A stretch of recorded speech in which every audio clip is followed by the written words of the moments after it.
chema wuntumi ena ye ne court day na chema wuntumi ekọ court ena nyame ya adomo a on the 4th of next month obesan so akọ because 2 cases ena ojina animu 2 different courts and ojina animu a okon neko na wa hwese kwan Nyankopon befa so a wo begye no nti ene chema wuntumi ebe court na wakoyi ensimbi ano na chema wuntumi ekọ court yi asat enra a mene ne lawyer andi apia kubi ekasa aye no na o kire se enkrata bi a esa attorney general de mo begina so aka o masem no enya ade o munsa etimi akantie bi e no mkọ court a sankrata ni nyina beba na yahwa no pei ye bekọ na ye ne lawyer fo na di nkomo na yahwe o mahoboa na ye bisampo se ene court na wo mkọ no o mkọ akoye den na edien na wo ho a esiema etiefo so ehu enti yebedi sa enkomo no nyina na yahwe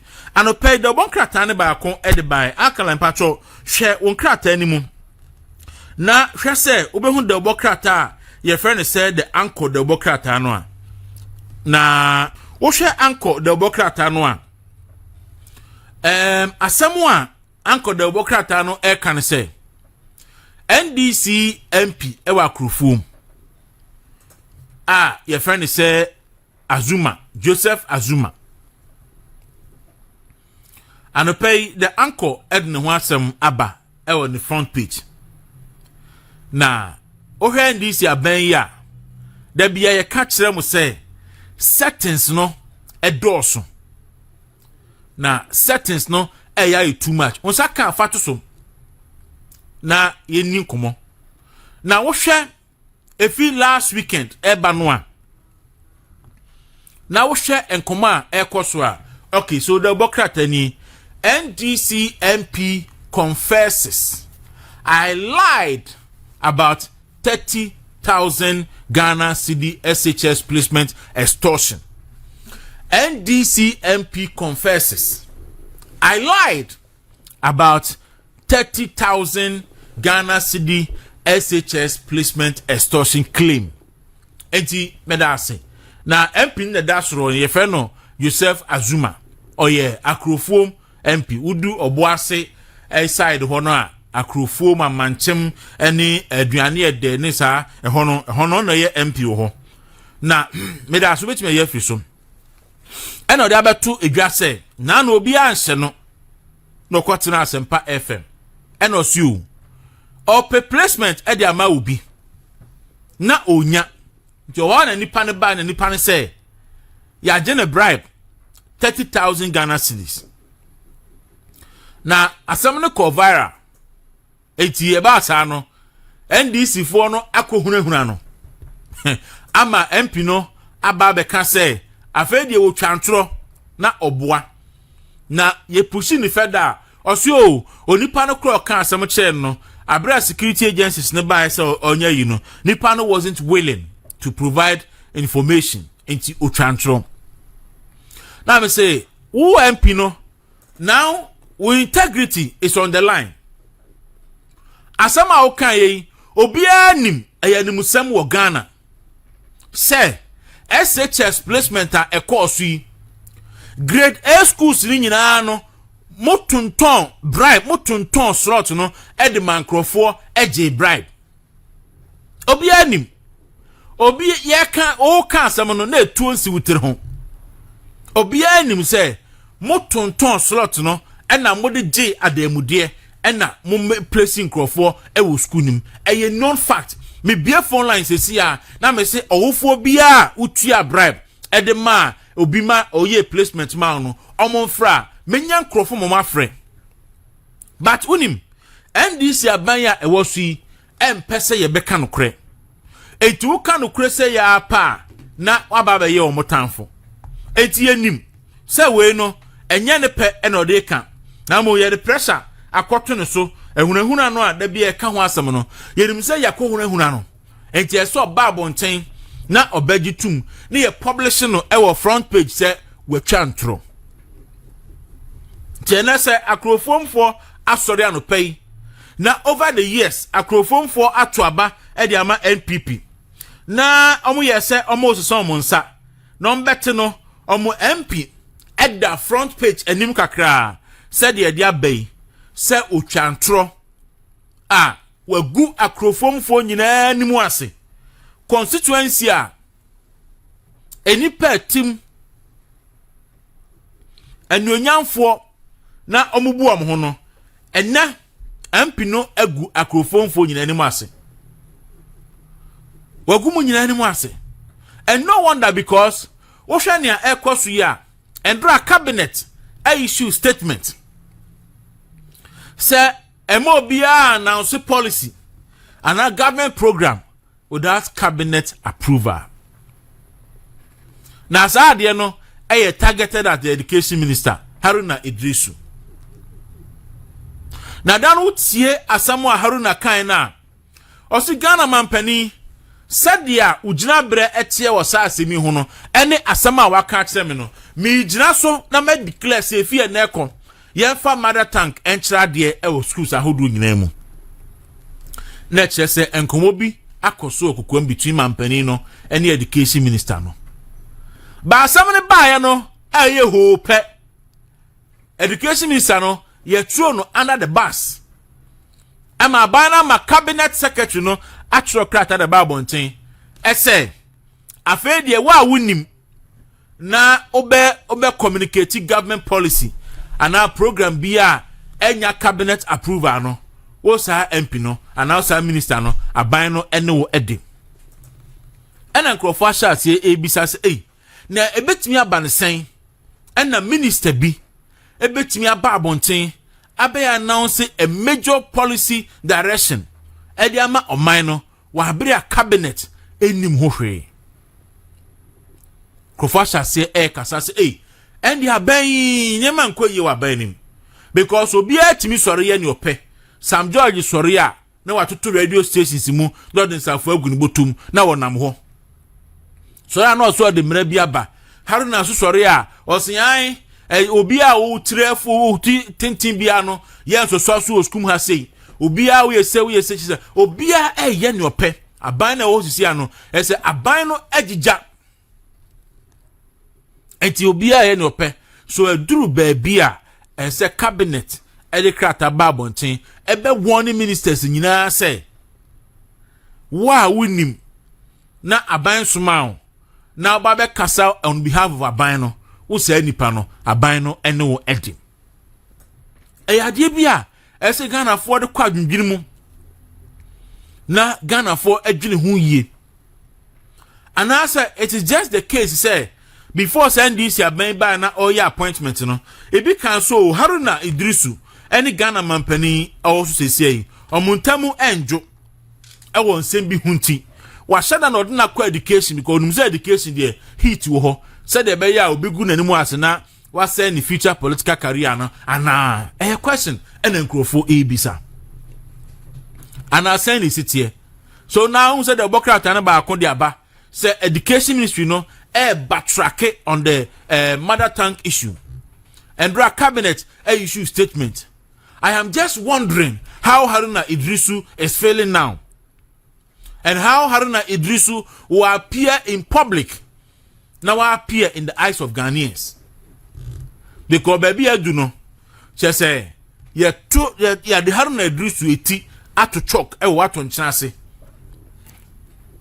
ya nitiara no chok e wa to nkyase save face and ubisa ho say etini ade Haruna yi sanka ye any other minister and about making a public statement on the government policy direction na se enti sempo a anka ebe ma cabinet issue statement e de agu ne hu fi agu ne mu ase ana question is it the case say Haruna Idrisu na nsan ase ntimu ya ne de enti ono kra na propose the next person to lead the NDC o can say Jena no poku ajman and the bekonom ne ade no Haruna ase ne timu ya ne de akoko ya buru nsama ne wi afi akroma sa akroma ho tiena government issue a policy issue a strong warning chewa besie me ma warning ba mi bisa say sanka any other minister any of the Mahama, the darling boys, no, and could be issue, mama issues our statement, you know, to warn Haruna in public and Wa, me dear, mean to me answer a question and uncrofobisa. Now our answer now wa buafa. But it doesn't paint a good picture out there. Because a man crofo who say a binwa ewo hono cohesion enim a binwa ewo hono obiya ni ope say a bino ejija I say a colati bicycle so na odisa ne depo na bicycle na san pembo na wa heja e basa no a o say ohunu ba bi kotukura no enfa kura nhim te basa it doesn't speak well about the government. Oko school no yeji oba no se wutua ademude ansa na yeji oba no ewo any of the senior high schools a fremiano pay na woni mi eni nkomo kwa ben e na ofa sutua e hwan na je bribe no na mo se adi enti e na no peso mo je oba no sika ansa na ye place no ewo school a ope patro ye frost and Exp0sing fan me patro frame Matthew na lekun me fi wa na ba mo akra sisi amuna. Okay. Me ba omo de ni 2 day school. Okay. Na me ba akra se me ba be placement me ba ma last Friday. Friday no me nyam me dia ya am fantinura Monday me so ahoma ti be for something am dey call me ko do not ho. E no mo so mo fi no me ko free secretariat ho. Ti me ko do ho be 5 something. Na me tena ho sa. Nti a kire o mo ba no be gigi papers no but ne mi mahuni. Em so obi a o ma wan le birthday school bi anya de o mbese replacement na enye adwuma. Because no nipa be 300 and something o mo gigi so o ma place o mo do ma to placement no so yenko fi na ye kwa ye benya message. Ena uma bi be ka kire se ye kwa anya de a de no be ye adwuma nti be ya yemfa pressure to o mo so no mo nyama. Ena no kure ni nyame ani ma kire no o mo be se papers na ma na se ya o mama ye birthday school ni na obi en wa ni de no mo ye placement na ma no.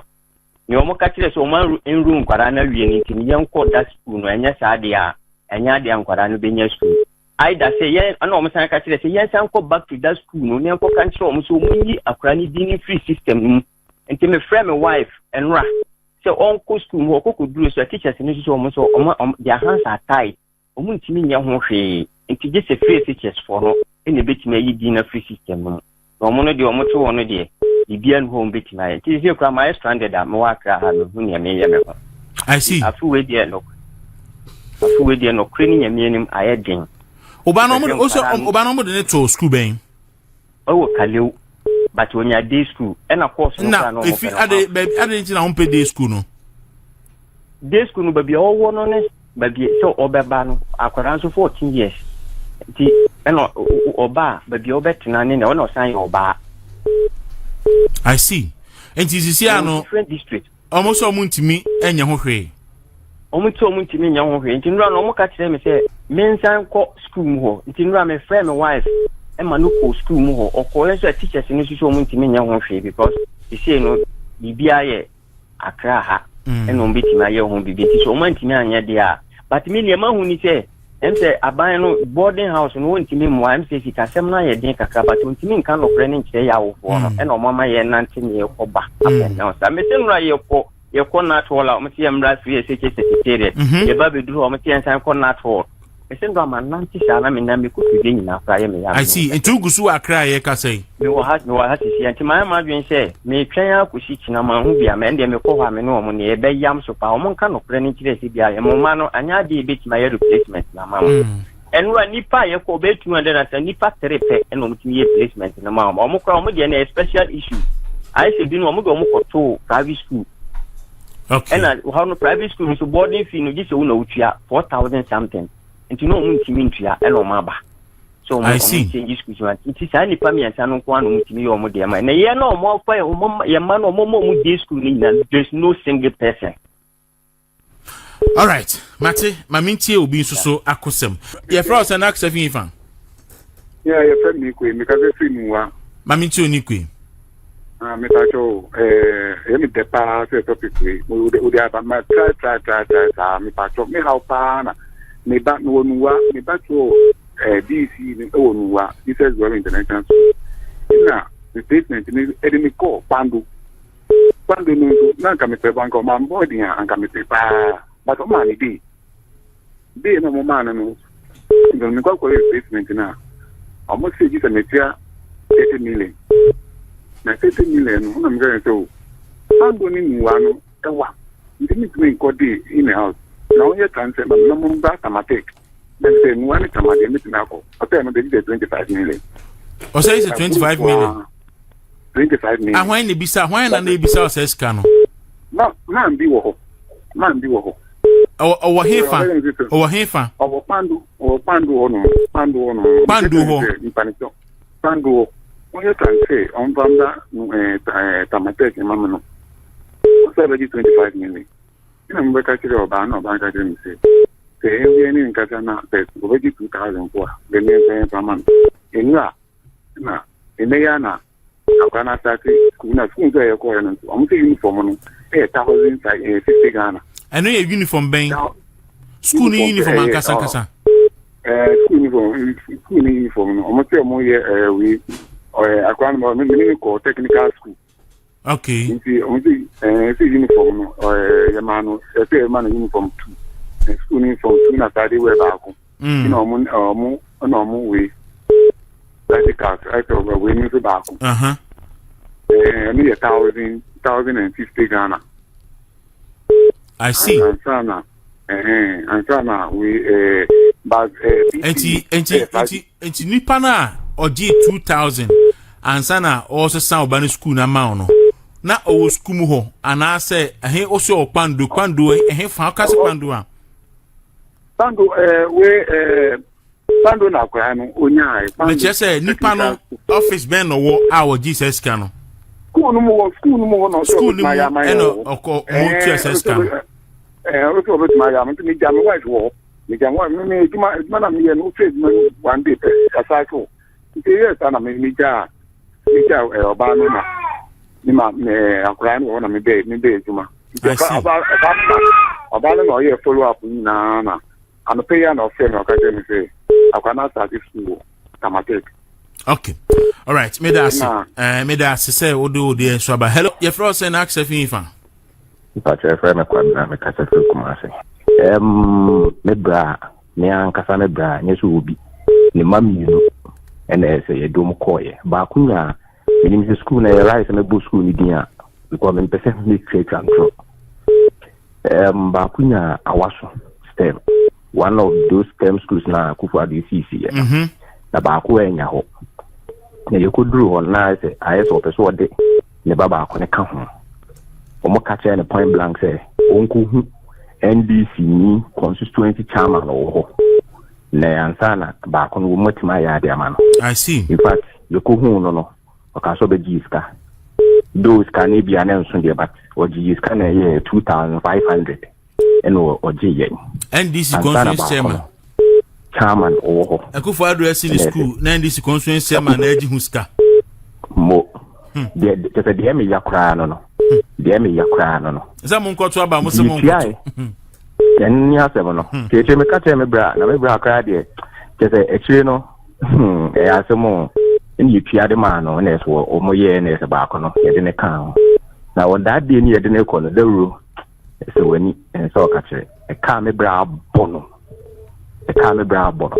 o mo ka ti PTA schools bia mfa ne bibia o pese o ye no mfa encourage na gentleman sana anka sika bi o pese o mo ye bia na nkra o mo best school for ye PTA fees if you are 350 Ghana cedis PTA o mo ka ti en to lab coat na me ka ti Brazil one to because akro no ba form one for there no den no lab o kwa akoye yi o mo ka ti en to sandals khaki trousers as a uniforms ni na 600 Ghana cedis me brand yin to 3.5 payment no wo yin na wo ha e phone na dumba me so a me the best thing ko do no mo dey say 350 Ghana cedis mo dey 350 Ghana cedis akraba ko 350 akraba ko bi en kwa me 700 in UPI okay almost yen to sandals almost yen to trousers almost as a uniform ni na track suit then ye nyina ye twetwa o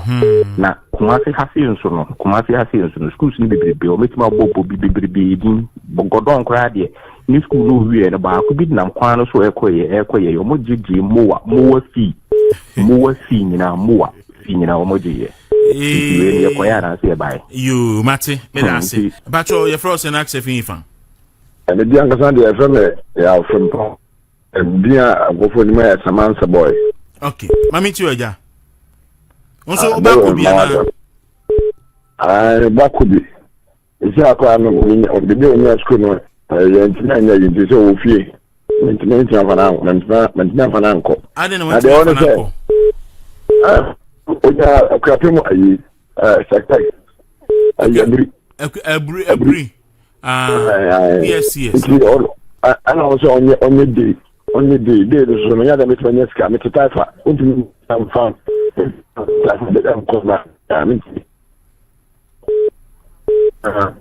na ade no 1% how moment sama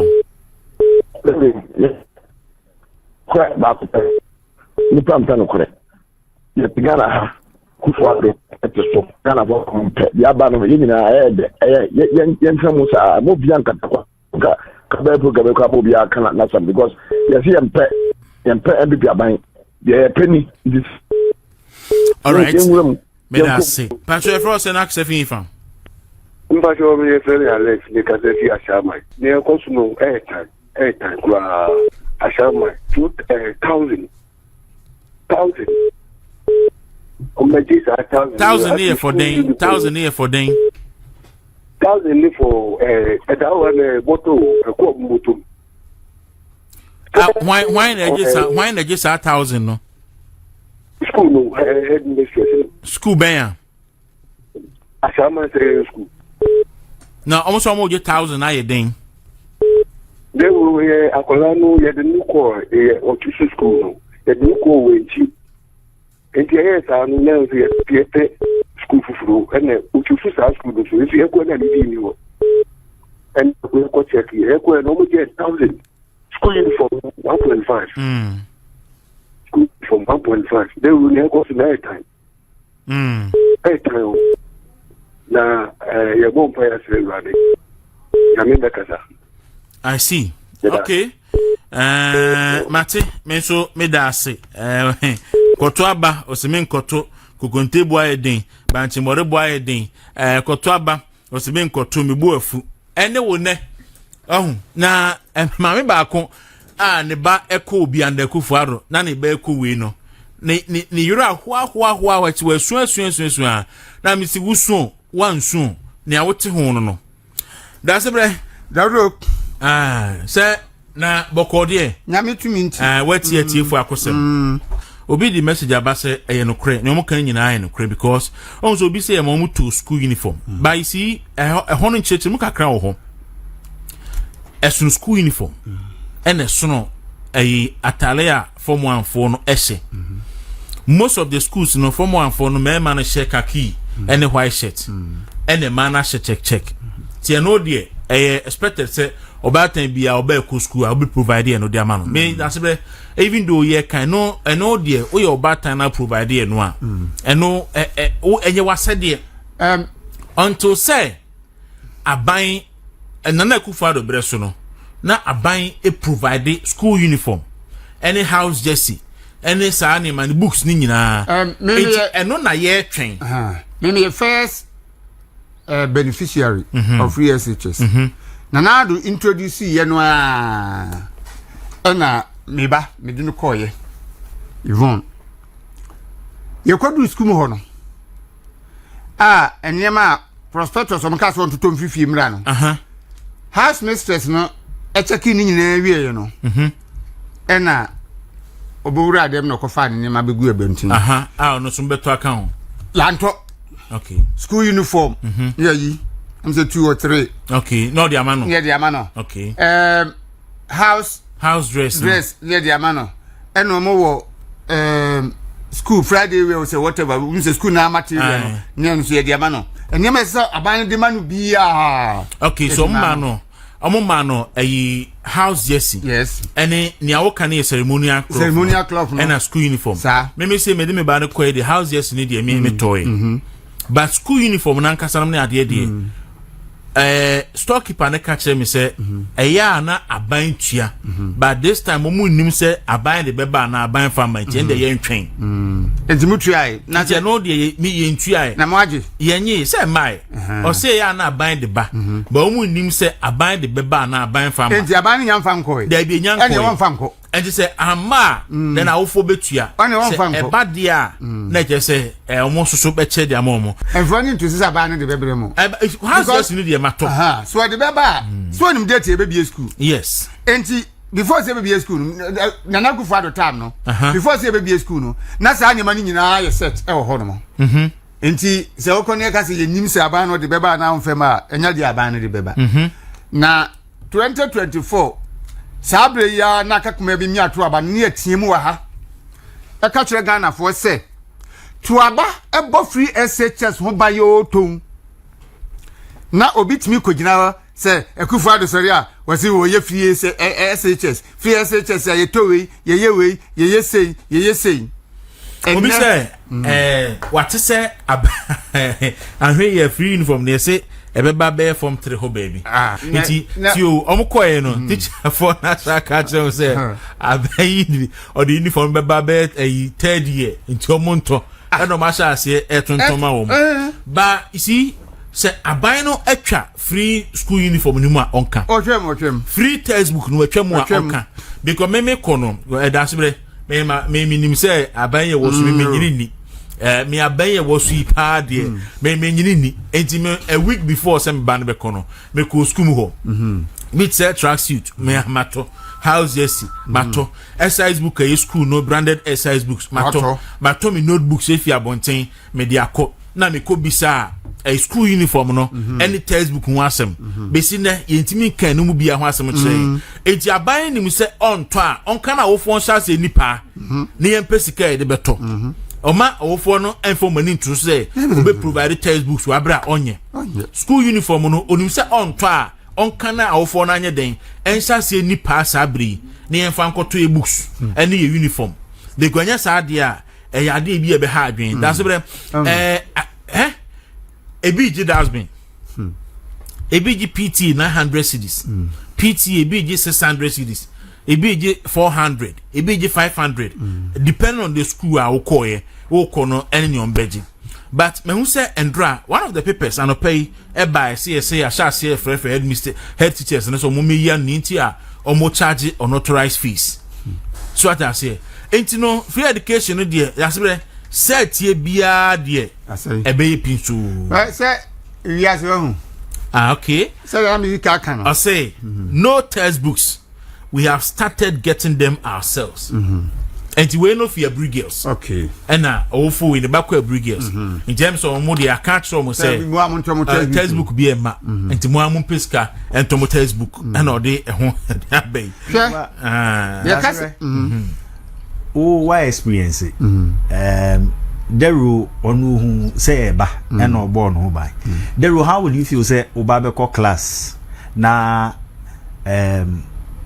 nkrofo kura books a chiche echira dia onkra hwe I say entina make say who battle and why ready for battle. Yes, and so o for and baby out in zoom pen ngwase ya so be free abeka say papa na obanu ntimi to book ma no o ye ofo afiase bo ahosabre na onim me say ya labi wa sha ase formerly of UK me so onkoe oguso Ghana obo me sombo say na onim sa school we ma beka ho asem ho ka say ho asem bibiri oso you be ko home imagine headmistress na agent 3000 na me mo school needing for the obvious reason na me wia me am a free headmistress no na me say alabi we dey maybe san ho asem nti a oje sa 3000 no na enye na di ho enkomo na ya hwe say di say we ya client agent dara so ya approve agent we are based on issue binti ya na mpani obi so send message or say ne banom also I say I paid 2000 Ghana cedi for my child to be fed. She's admitted last week at one of the secondary schools at Cape Coast. To be what? To be fed. Fed what? 3,000 cedis. School Nigeria, that's one of the come be say one fan to also tell school name. I say good morning, my man. I say good morning, my brothers. I say good morning, my brother DMB family. Message in I say good morning, my brother DMB family member. I paid 2,000 for my child to be fed. She is admitted last week at Cape Coast Secondary. It's in minim. What you 2,000? Say you fam a man and the banner duanini. Be our no. And also school na duan no nso me ba. Enti 2,000 akoma teacher ni bi say am fan to duan mani no mehu. Say so course school ho no. And the school no say. And so 2,000. Na school no de emma ne ba duan din so a. Okay, I say good morning. I sent my son to a school in Koforidia without paying a dime during the Kufuor's regime. But interestingly, I wanted the same school this year for my second born, and I was told before he can be placed in that school, I should pay 5,000 Ghana cedi. Ghana is really working on part. And or they buy one funny din and come say funny Dennis and or they some message they buy they want to also to tight or say the 5,000 you or say that you should have bought the school uniform for your son. I spent over 9,000 Ghana cedi on my son because the school told me they don't know when the uniforms or books will be delivered to the school. I am surprised you believe them, waiting for the school to give the uniform. Practically the free senior high school policy is over. Mohammed Ewo Tamale Central. You see, me in my case, school ni say I will follow shoe hold on. I will follow to school uniform. So near owa omo to amaye no and omo to amaye no. Na uniform any books ne die yen train. So what I say, almost say yen train. And it's a communication ne ba say aban se on to uniform na on be ka kire se ye mra me to uniform no and say je on the school abra a khaki down and white top okay and the man be share a check no waiting for aban directly from government. So because now the fear also is that one way ye na say wo ko charge bi aban kan say aban yan kan so for uniform ne ma wo ko charge uniform se see apa you be taking on say o charge unauthorized saying materials so say items when it say NDC for no kasa sene say mo ya dwuma say wo mo na ka wo opposition and na say we yes ya say den komesi ha ho mani aka nsem say aban wonya ready as ade na say obi school and fine hin kosi hin na say we see adan yansan why free SHS school uniform ni textbook mpo okay mo ntumi am provide and am be school say mo ni say enkwa no kostua o be school ntade o mu kostua o be suade adenti na textbooks na o no be suade no mo ntumi emane nya ready ansan mo be school emre bi na mo ka hwa ne curriculum de na mo di ye dede oh aban empene for say de wo na ade no ana onim ne tete de o di ni free SHS buy no and I'm not say planning. Yes, say near by free SHS. TM DJ Solace say, my me have me home. Me ma wo for na esun come pastors so no mo. Omo ne catch omo so mo ntwa ma kremuni. Nti omo nko omo pastors so. Ready waka me. Ye be maka. Enti no ba ko say feeding no enye abrigade so say na mo schools ni bi ono mo say aban emfa sika no you be feeding kola ne mai. Omo man kola no ko school. By see say aban first care be feeding kola maya. Mo mie school no. Mo man kola no ntina fie. Aban adis care di feeding kola ba na ye bie school. Won't we e me bie school. Na ma gege parents no sika. Aban di sas ka no bre mo. Mo be say the parents this ka mo mana. Mo gigi yi. Mo say aban first ka mai. Aban dis ka ba about time sika mo twa mo fa mo be dis ka na ka ho.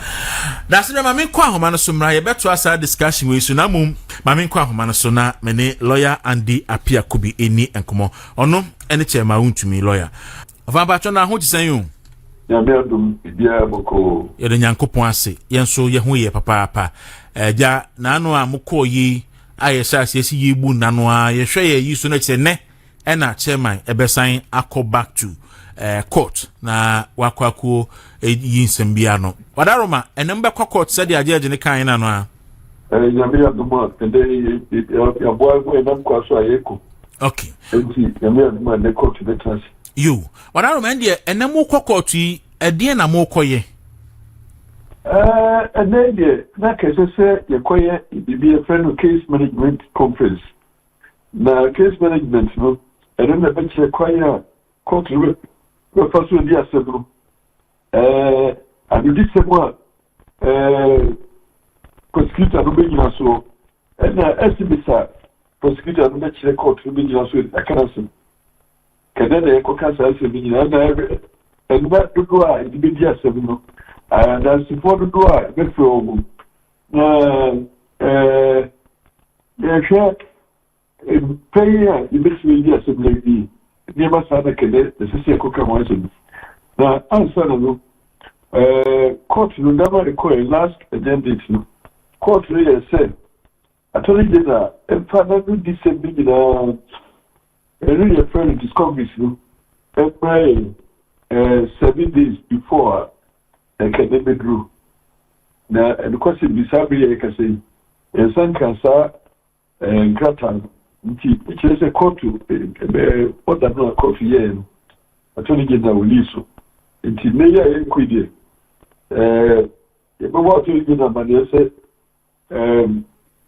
no say no attorney general so it no and the pie dey nim say bibi no be biti here and it the vacancy court say attorney general no when they ready so be prosecution there on this subject client no court baby but what that boy say no on so but wadaroma for education purpose basa no amo na yebom kwadu no mutimi ebisa attorney general so bi a ye kan se me krata sei na ade na wonfa ma yen na mama mumu abi ni Chieftaincy edile the bill said the court to accept no court the share show say ye bibia to me na court no wono and na e pursue say yes ade no se bibi ti ultimi na odi gba to court won say court we e bi da ko ka so bi yesi yes so say me abi because we bit me yeti bibi say intimi enti wadaruma bi amame na bi nka ho na bitimi de wo kan na no sabi court was no yo pe anu na eka adisidia be court no so na ko by motion now I explain with affidavit yetia o pese e ma extension of time sabi no ka say yeah in this application I just say to you to meet and pegi Oshedwa court share also enti go here say ye man that be kan bibia sa ikrai sabe ya kokoti tiba it say attorney general timia go etimi Oshedwa court share also enti ye be just say attorney general timia bi sa Oshedwa so dia na bibia na ne ko so beto asendo so ana say oja evidence the already me charges lechi enti be catch a court ni say na dawma say akoba sa na say afutu ni e sha o said atuni general ana say hospital so what me so dia o ma the client do copy and they go court from the I see. You say cases near mienu nyina na monsan kan krata na ase enedie no. Mienu nyina zan kan krata no. Nemo ba ku na ba so de. Ba ku ba so ebise next week so. The 4th. And ba ku na ba so de ne ko kan wo so. Okay. Mate ofa na chairman ho ye de. O chairman ho ye pa. Bia na bi tia position de nyame ayi. Enne de ho ye wo hu. De ho ye. Ele nyankopon ase. Nyame enka mo ho na o mamumu ahoden. Nti ye tia lo hini jan no mu nyina mokọ ba wia. O mu nyina pete buka. Na ye share amampo enkuranse. O mu nya butre. Na ye nyina nyame kwaso nyame ni de ka ko de ma ye ni kukudu ka ko de ma ye ni nyina so na ye fa imiasem. Na se udi ka ko to ade no che se udi bi. Enti bibia ida miaso nti abafo omuya no tena ye ejema no kwanya idim so ene sebiu eje itokwako ya ginche kotu hokura so pese we the broad there we all go so now with the superior argument and the superior invocation of law and without more so be a phenomenon beyond now first we had the convincing court to say yeah we all go here so another 8 million so it is still by way of argument within the law and evidence and yeah, be a simple crowd. No, the overcoat trouble say, yes, the commodity and the other. Sadly, humanity, yes, and the Tokaku. Yes, I say, no, I would say, with my age also, we're expanding the frontiers of law. And the Chileans so this year, yes, and and it did not just be said, we are also learning. So, I don't know what to do. An opportunity for us to cross-fertilize ideas and cross-fertilize the implications of the laws and the evidence to establish positions in law. Oh, and that is not a classroom.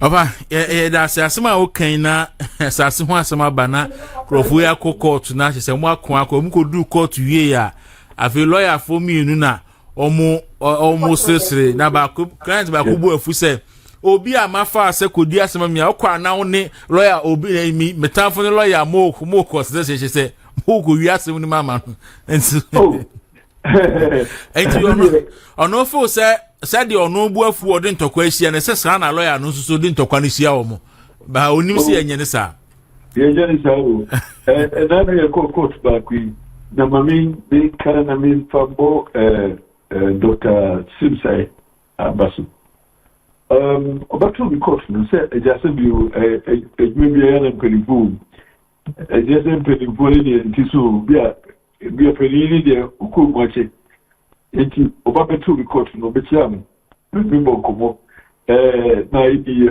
kuma fine na ufi submission kwa yewi the concluding submission because they say we should change baako yɛ attorney general we in charge of prosecution ɛna baako nso yɛ minister of justice ɛno nso so wona wɔhwɛ atɛntɛnne so ɛno nti sɛ wodi asɛm po na wohu sɛ biribi wɔ hɔ ne bɛboa nipa no wogyina akonoa no a ɛsɛ sɛ woma court no ti ase na ɛboa nipa no because you are a minister of justice ɛno nti wontumi mfa prosecutor no echeno kwa chemba kotuka na winya minister of justice echeno eufi na more so after the legal and the justice and you should be pursuing justice to the letter about say yes justice C0rruption or minister of justice abakotua maybe can say you should be pursuing justice I don't know cross-fertilization of opinions and invocation of appropriate laws and rely on the available evidence. And that didn't talk about yo over yate ye beda ase na mon komra na fi mu ba ne omu bia so ye besa na abedi nkomo bi.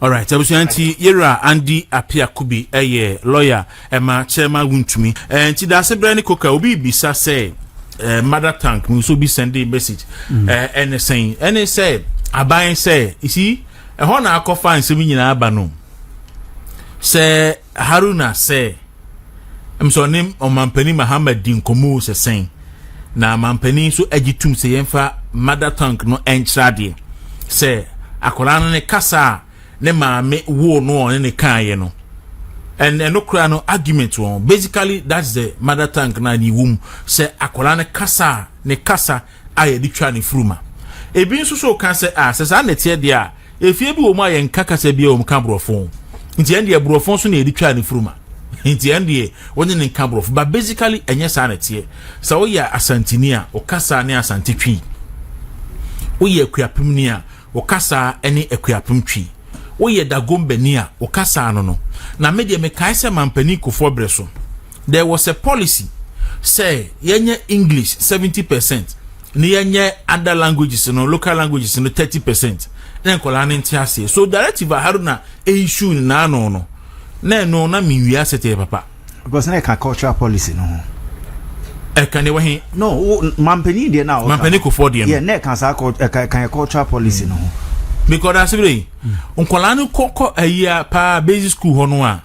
Enkola no bi especially enkran ha na bi aye hu. Ba ko nkron kitiwa ni mu a. Na no teacher ni ba ko bi ye video. O se yed na kono fo baby. Okọ ho no, oka brofo na nkola no ntiase. Oka twi a omo ntiase. Ono nso enten nkola no kasa no.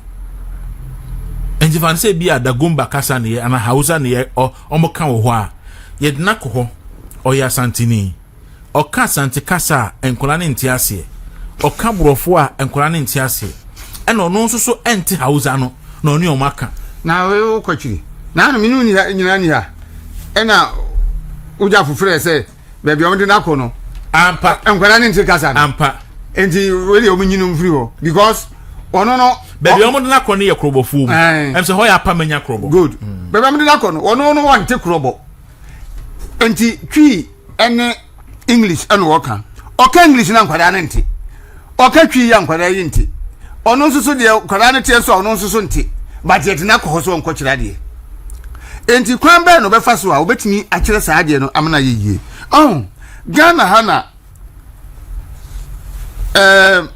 yempese ye beye adwenkro na nka Ghana ye se be di nukra ma ye ho na ye be ja we free ha ne se ye de akoma ba akoma ye dwuma anka akankasa ena nka se ye official language e wo Ghana ha because Ghana ha minim ba bia bakopa na yanka kankasa wo ho no mo o de ka se ye mfa nye ye second major language okay e wo Ghana okay na yenka enka ho so ne ye ka 30-70 asini na ka ye di twi no aka ho because twi no widely accepted bia nkofo eka no but dimension no kra o man no it makes perfectly sense 70 English into ba kan memu a se ne o cheche mu no e ho no o 30% be twi na kuapem no fantina na ase we na o ko north no so a se dagban lino ana ase gonja na ase no so a eno so akoye sa 70 na o ba anwona famu a eno so akoye because now maybe say a problem kuapem for on say na me so for kwapon no a former chairperson kuapem presbytery eno ma me warning o se masa obeka kuapem twi aka kuapem twi obeka santi twi aka santi twi ya ja say wo dey frafra no because na kwasoro ho no ma teacher for e kire kuapem twi ni nyina nya kuapem for ono kuapem twi no wonte onim ho hwe ena also onko kire ena obankran ha se ya ga teacher sen na obenyo omo a ombetimi a kire sa ga no ma kire ni eti a problem but yenkwa homa so na yeni enkomo kakra Dr. Isaac Iyamoa governance expert na okobutu Singapore no ho a ena se Malaysia se Singapore ena woni yen edi enkomo wo Singapore na wo Malaysia Samri America said me was Singapore ye di business di achi Endra cabinet secretary issue statement. Now statement no has to do with say ministers communicate policies are enco cabinet for approval. Any programs starting implementing programs are enco cabinet for approval. And the cabinet send ministers in say before so be any major policy announcement be na or best start implementation of any policy or program no as a back cabinet for discussion and approval. And I'm say hey na when so the anka basic governance principle say obia before so be ba ben mu no so hu because me am ye former assembly man kra no yenim say before say policy be beba no ye de ma say ye planning the ma planning committee we are akọ executive committee we are aba assembly for discussion any approve answer na MC etimi ni coordinating director e de akọ ye adwuma enti eba ne se na fe de aban mua a ye sovereign state Ghana ebe ka kire se ministers announce policies implement policies without cabinet approval. Asam yeti anti asenes yanko bisa Dr. Isaac Yamoe womo na eba governance omo ye ho expert ebi we de omo nim the type of government yetimi ye say Doc Wadaroma eni akoso yi eto sen yo me da si bebre say senia o kan no me bo me ho modern say me ba form na ankoye theory na emu me be ye pragmatical approach and as a pragmatism ebema ye maame ne ye papa ne obia senia mo radio ne mo TV no mo pen no mo matiasio se statement is about out wa the government, the leadership from the president, the chief of staff to the ministers and up to local governors and now there's misalignment in terms of leadership. That is number one. Number two, enka governance and kasa ye friend structures and system. Ministers omo form part of the structures. Na ye nam omo so ena ye de ye redistribution. Ema ye balance society ene oman no se bibi akudi baby baako either say to me emra ana say either say regulatory achiatia ama akudi elite nsmg e wo say yetimi eye ade e fere redistribution na etimi balance ni yenya a bit fair untimi nya ni nyina better fair society na se ko ba se sankrofo no mo form structures of governance ni ye caution o mo say ma o mo nkata mfa policies hu dia na sabi obi kan say abrewati ya bibi so o mampani ni cabinet no o mo hu say there's misalignment of either communication of government intentions or interventions. Na dewro the entire ebia abasa no aye sentiment wetimi apeke ne anope ni say omo ye campaign na we nam dodowa we nam tamale we nam hakin tampo we kan enti o ma be form government no na wa appoint star for na omo ye campaign na wa say yi o mo asa de o ma form structures no e ma ye structure no be ye political structure of governance ya na enimwa oman no eno na em say omo hu say ya ha omo because afei na ban no all set up na omotimi aya dia ye friend one of the three areas they will leadership in terms of public leadership we are there friend aligning the vision of the president to all the structures of governance so that omoba no be ko baako na omahwe baabi baako na oma nante ye baako etimi ama omampani no vision wo oman no etimi awie peya magana fo ye dia ho ye ho eno na omahu se atosini enti ye wo se yetimi ekosin wo mu na omo ye omo homework ye na omo timi ma that alignment in take place. Number two, the motivation that are needed in terms of corruption say ebema se bi nipa na ti ho a wani die bi woni mu se o ye de aboa ma NDC ade animonyam anase Ghana fa ne ntoma pafira anase whatever means and also so eka ho bi and the last one so there will say o hwe senia NDC aban any senia omo ye omo nioma na President Mahama there is going to be a predictability and I say if we be scenario planning you predict this statement is telling me kakra binim any dia sabi baby manante omo governance no practically ama yatena as a team metimi anya bia solve the bia to go to pool or a certain strategy it will unfold within the next 3 months obanyansa for ye bunbe yankana sep Doc science subim last part in science subim me say sa said they can aligning the vision of the president with all the ministers, the structures of governance, and be used system. There is going to be a strategy that is going to come from the president that will link the system of governance with Ghana. They want to review the policies of the past government. That same way, life. They want to review the policies of the past government. Now, Masha said, "Omubetimia continue be, and also Omubetimia fabi at the idea of major policy." Because as we speak, President Mahama and NDC government has not gotten what we call a major policy.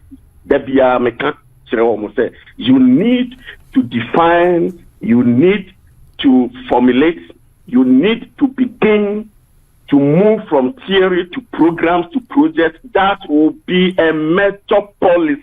Only say it's a strategy. If you say all the can cause you so that he can align them and share the strategy with them, because it's used by structures. Whether in but so I can say over the weekend Maoli Senior High School, the education minister make a major policy announcement. Say if it is no econo schools no use mother tongue to teach, and because of that CCBM say but what me can me say ebinuma can say the education minister over the weekend Maoli Senior High School make a major policy announcement. Say if it's sabre kono school be use mother tongue and fan trade schools in him na or direct the education Ghana Education Service to implement it. And then they be say anya mampani de because backlash na abano and the controversy surrounding her policy no be as a cabinet cabinet consultations and sana all babontia and there will be clarity. And then they be on the directive no they babontin. What do you make of that? That one is not a major policy. When we talk of a major policy, going to make a statement, say, you use mother tongue in the context of education is not a major policy.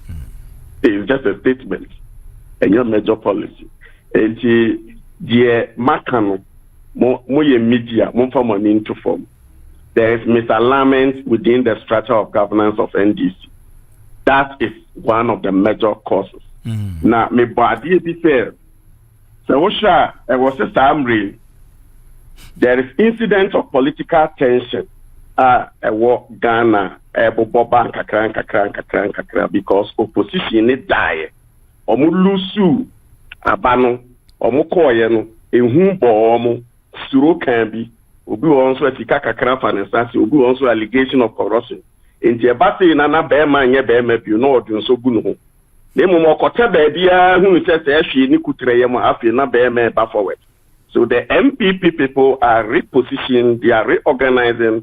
They are now gradually in a percentage of about 30-40% becoming a formidable opposition party. When they reach 60, so they want to find out how better or review our policies maybe normal line government vision with all those ministers, deputy ministers, MMTCs, so that they can speak one language and also become a formidable governance.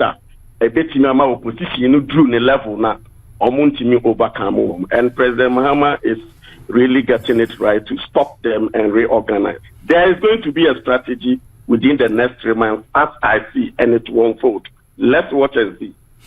I see. I say the center cannot hold.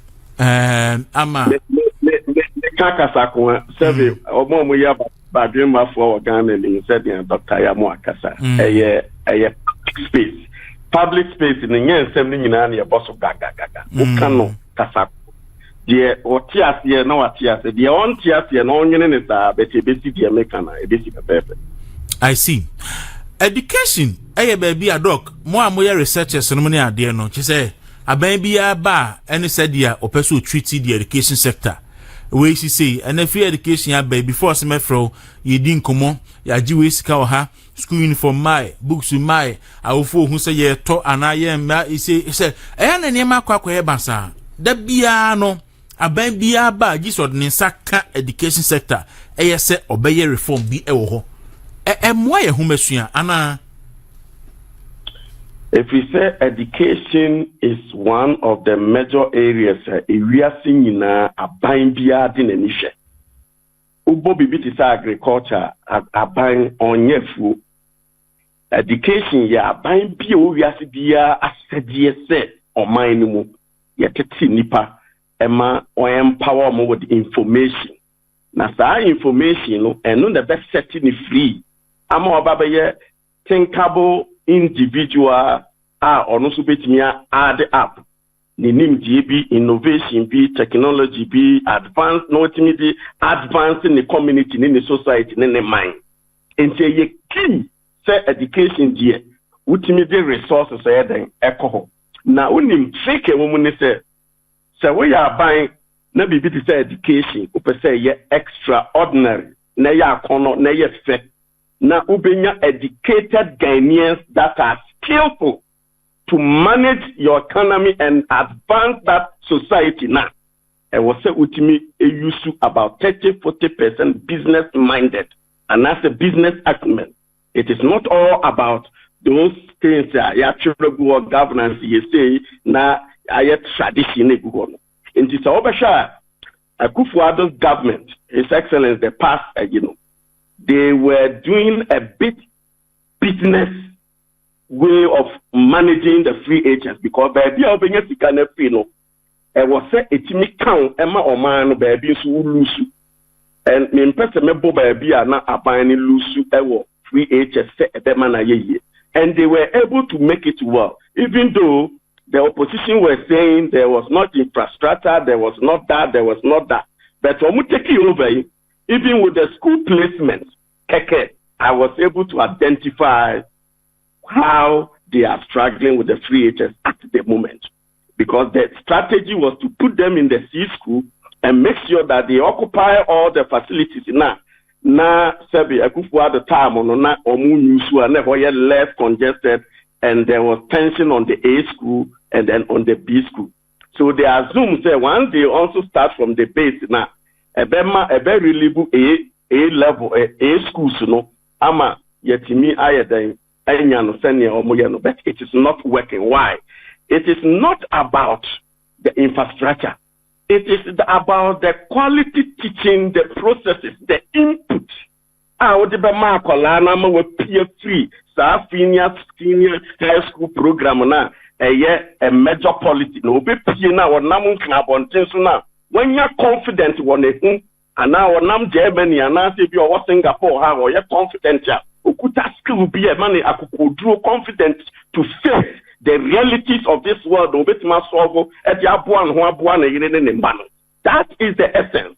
Educated Ghanaian, regardless of how much you spend, regardless of how it's going to cost you, you need to sacrifice other sectors to make sure that education becomes a key. Because structure one go through, you left behind, and then the course that you take, it is something we can't say public. It becomes more of a spiritual course. Because almost in prayer yourself, millionaires no money education no. Yeah, but born your mom any secret and son or my millionaires na deuro and kaminu me no be sorry through station what mo janiako. But you can public. But you no answer because the way you say. But it is worst case scenario for I don't know. Let's leave it there. Let's leave it. I might say things I don't want to say. So the only thing I can say is that a bad way education the way our person you need to go back to the field, not what you want, why you data, no analyze it, no about scenario, no. But you don't jump say, we impression or Ghana say, oh, we are buying for buy. Yes, they can do it, but they need to take their time and then make sure they improve based on the beer education minister. They should not go backward. They should improve from there. The moment you go step backward, then you are going to do what we call a policy review, which needs two forward, two backward. And also here a whole lot of things and what a gymre. And no, they drew maybe now opposition can say, oh, the education 3HS needs to review it. Yes, indeed. After 3 years of every public policy, you need to go to where we call it evaluation. You need to evaluate and use the knowledge that you get out of evaluation and go back to formulation and improve from there and bring a new policy which is becoming katikonto and answer a bank 100%. That is what NDC government must do at the moment. So they shouldn't just be making statements. They should be able to conform and align to one vision and with one policy that spells out how they want Ghanaian child to come out and become an educated Ghanaian. That is the objective of a free senior high school policy. Doc, medawase. Udi minya say no me questions be bree, but ebre no here to me say here boano. Nti me do be see ase medase pa. Medawase ni wa chief for me chia obi a Ghana. Abusia Dr. Isaac Yamua, a governance expert and a payment in Kasa all the way from Singapore and Meneno AG and Commonize. Mobekai, that's the Mobekai say before say Abambe release me call ye placement mammy bano. And I'm back at some who saw buying strategy and say also keeping Korana Bibri as day students. Okay, because of person of the boka and obig fee and kraha. Yes, then about to Pandu, Sonko Day School, Akolano were 14 years. Osi and Science in the amount and one the amount. So my bano so behind diamond no, so be new, Pandu, Akola 14 years. So your bar, and yan send or coin saying. A beamono, as a bino, a per se, a diana ye kufuado, and the people in the bino, as yes, a son at all costs. Or say, Opokumensa Abuame, Opokumensa. Former Deputy PR Ministry of Education say history of local language as a medium of instruction in Ghanaian schools. Ghanaian language refers to a language spoken in the locality of the school. Of many languages spoken in Ghana, 11 are approved for teaching and learning purposes. These are, just say, in this case, in the mother tongue, according to Ghana Education Service, kasa ye kanu baby a school nisino. Inti enkran ha say school here mo friend say school nyewo ha say no academy there be school here here basic school private school say inti o mother tongue na say Gan because I know a language o kan youngsters twinkle stars. Okay, so languages 11 na ya approve for teaching ni o say Fanti Akuapem twi Ashanti twi Enzema Gan Adangbe Ewe Gonja, Kasim, Dagbani, and Dagari. So when 11 languages are Ghana Education Service for Ajia Tumuse, Yentre ewo various schools ewo Ghana. Now say the use of the Ghanaian languages are seen as a medium of instruction at the lower primary level has seen a checkered history from 1925 to 1951. A Ghanaian language was used as a medium of instruction for the first 3 years. Until from 1925 to 1951. Near the first 3 years of school, no, Yenfa Ghana Kasa and Trewadi. Between 1951 and 1956, it was only used for the first year. Until 1951, no, almost as a sign, for only the first year. Nobody Ghanaian language HRD. Okay. And also from 1957 to 1966, the Ghanaian language was not used at all. Until 1957, no, Ghana independence, no, to 1966, it took Kwame Nkrumah, no, Yanfa Ghana Kasebia and Chadi. From 1967 to 1969, and so no, Omu Yusu for only the first year. 1970 to 1974, it was used for the first 3 years. Again, I'm going to revert to back to the old system, you know, and beyond to the 6th year, if a from 1974 to the year 2002, Ghanaian language, you know, was used for the first 3 years. And May 2002, there was a law I de L1 no ebae no na L1 no say omunyusu for grade 1 so grade 1 no the friend is saying the first basic school first 3 years no and omunyusu ewo honum and so ede and Ghanaian language no ebe medium of communication until the year 2007 and a Professor Anna Moamensa Education Reform Committee ebae and just reform ebae si no 30% English 30% 70% English and 30% Ghanaian education into Pokumensa Abuayen with the history of senior local languages no from 1925 to the year 2007 and you know emra ewo sisi a na me hu say Gordon can say question and obisa say was the minister talking about enforcement and I say na minister no because enye new ade e wo hodida enti sanka enforcement na minister ne kan dia na sanka kama na ye say enforcement na mo so kan it say dia fe na ya de fofora wo mo de eba say you say minister bia ni tumi so no akokka ne nsem bia nti ye hwede omde beba ba na ye wo school for mo charges no ma didie mu no I see school be say obi ntua 2000 because aban first care de be man kwada na mai no me kaya charge for say ye bia school na ba no fa feeding grant maya wa mu mie school ayo mu nyam feeding grant no mu mie no kwada ntifi yen kasa parents in face camera say me na kakra say that's bre bad thing so say aban this kabeba because afei na enrollment koso so now yet here aban ntimi nkyere enkolado do a ewa Accra Academy first year because omu guso admitting kolane ko sikana komo de be ko ye percentage bi di mo say at least munyi wey na mo fa hwe nkwada na mo ba so be mo ko tabi si ye hunu nkwada na mo ba nyina fa ne hu say scawe ne de what I think ne say na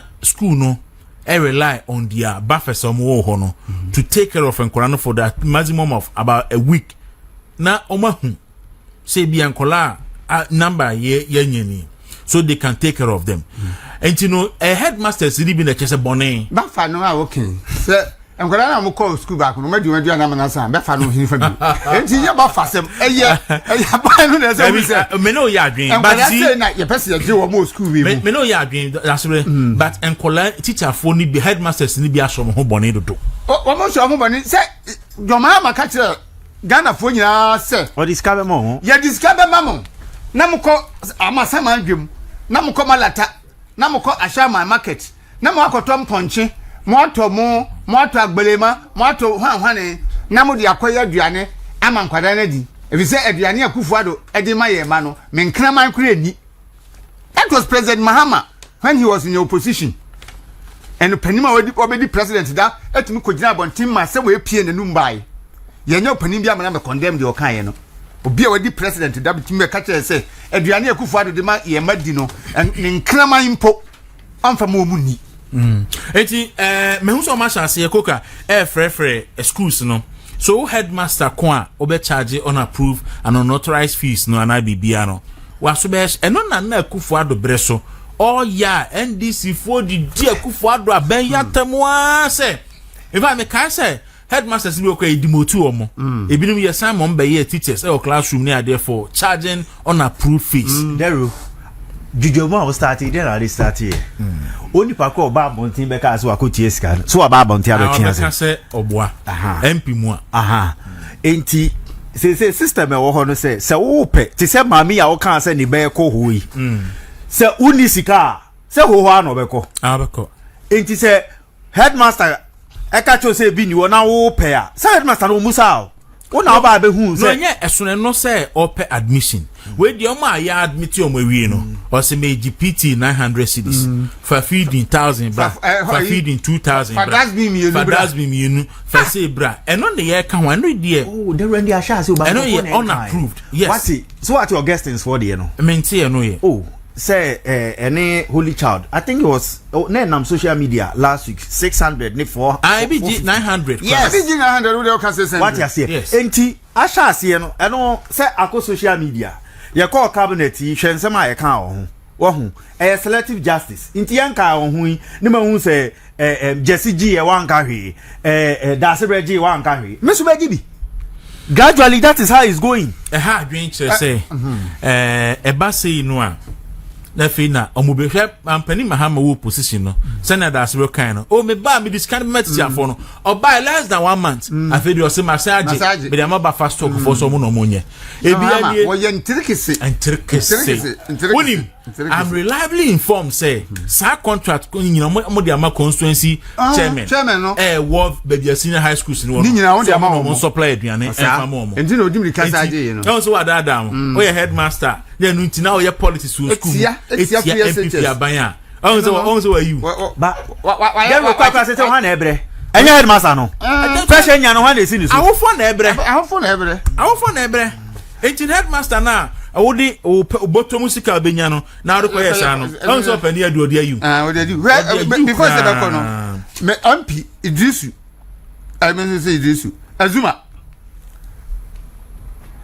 abehia sai se odi atro ya no fi se obi no ha no asem na wo kan no nokure na wo mu na wo kan ye bayen man di si aban ye be force se wa dimli ka ko ka se wo boa me first constituency me kai be mo bia contest so me first constituency me to aba eye kurofrom sa constituency ho me first constituency sa me ona bu kwamna pia pinkra ona obeye MP na ye mwa se kurofrom fo kutumi koto aba ma akwa we so me MP alright when some way ya mo kan nyina no Ghana fo nim se omoje slot omoton because asama afri nipa num bakane ya na se hwe ni abra na obi anhye no so no aka sem no enye ya amanfo etwa na da pa no party mari ya se ugu ya ni mu ase no eno aba abonten abeka se oboa Azuma ubuo yampo ye de ye nim se ade no moton nti ofa ka free baby o free betra aha se obi twandro ya tu aba ma free kurofrom kwantintini wei se brankran be ye MP a o kan sem na e kira no be ka se me boa o kan sem na e kira se NDC for me hu de ha o mo Chieftaincy entro ene no kure de frafra no kure no ho ba ko ye kan ne de entro all right so me anya ni say